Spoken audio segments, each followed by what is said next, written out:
بسم اللہ الرحمن الرحیم۔ حضرت ابو ہریرہ رضی اللہ تعالیٰ عنہ بیان کرتے ہیں، ہم رسول اللہ صلی اللہ علیہ وسلم کے ارد گرد بیٹھے ہوئے تھے، جبکہ ابو بکر و عمر صحابہ کی ایک جماعت کے ساتھ ہمارے ساتھ تھے کہ رسول اللہ صلی اللہ علیہ وسلم ہمارے پاس سے اٹھ کر چلے گئے۔ آپ نے ہمارے پاس واپس آنے میں تاخیر کی تو ہمیں اندیشہ ہوا کہ ہماری غیر موجودگی میں آپ کو کوئی تکلیف نہ پہنچائی جائے، پس ہم آپ کی تلاش میں اٹھ کھڑے ہوئے تو سب سے پہلا شخص میں تھا جو پریشان ہوا، تو میں وہاں سے رسول اللہ صلی اللہ علیہ وسلم کو تلاش کرنے کے لیے روانہ ہوا، حتیٰ کہ میں انصار کے قبیلے کے ایک خاندان بنو نجار کے ایک باغ کے پاس آیا تو میں نے اس کا چکر لگایا تاکہ مجھے اس کا کوئی دروازہ مل جائے، لیکن میں نے کوئی دروازہ نہ پایا۔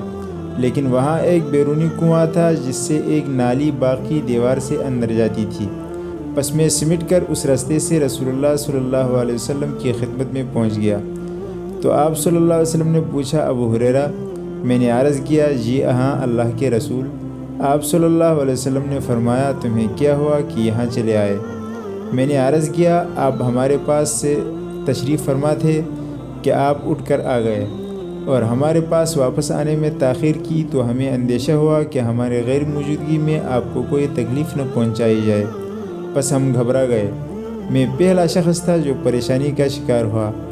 پس میں اس باغ کے پاس پہنچا تو میں سکڑ کر اس نالے کے ذریعے اندر آ گیا، جس طرح لومڑ سکڑ کر اور سمٹ جاتا ہے، اور وہ لوگ میرے پیچھے ہیں۔ اور آپ صلی اللہ علیہ وسلم نے اپنے نالین مبارک مجھے دے کر فرمایا، اے ابو ہریرہ، میرے یہ جوتے لے جاؤ اور اس دیوار کے باہر ایسا شخص تمہیں ملے جو دل کے یقین کے ساتھ گواہی دیتا ہو کہ اللہ کے سوا کوئی معبود برحق نہیں تو اسے جنت کی بشارت دے دو۔ تو سب سے پہلے عمر سے ملاقات ہوئی۔ انہوں نے پوچھا، ابو ہریرہ یہ دونوں جوتے کیسے ہیں؟ میں نے کہا، یہ دونوں جوتے رسول اللہ صلی اللہ علیہ وسلم کے ہیں، آپ نے یہ دے کر مجھے بھیجا ہے کہ میں ایسے شخص سے ملوں جو دل کے یقین کے ساتھ گواہی دیتا ہو کہ اللہ کے سوا کوئی معبود برحق نہیں، میں اسے جنت کی بشارت دوں۔ یہ سن کر عمر نے میرے سینے پر مارا تو میں سرین کے بل گر پڑا۔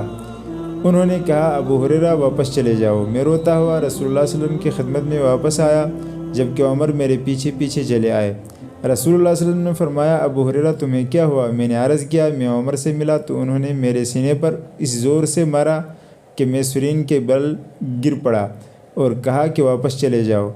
رسول اللہ صلی اللہ علیہ وسلم نے فرمایا، عمر تمہیں ایسا کرنے پر کس چیز نے آمادہ کیا؟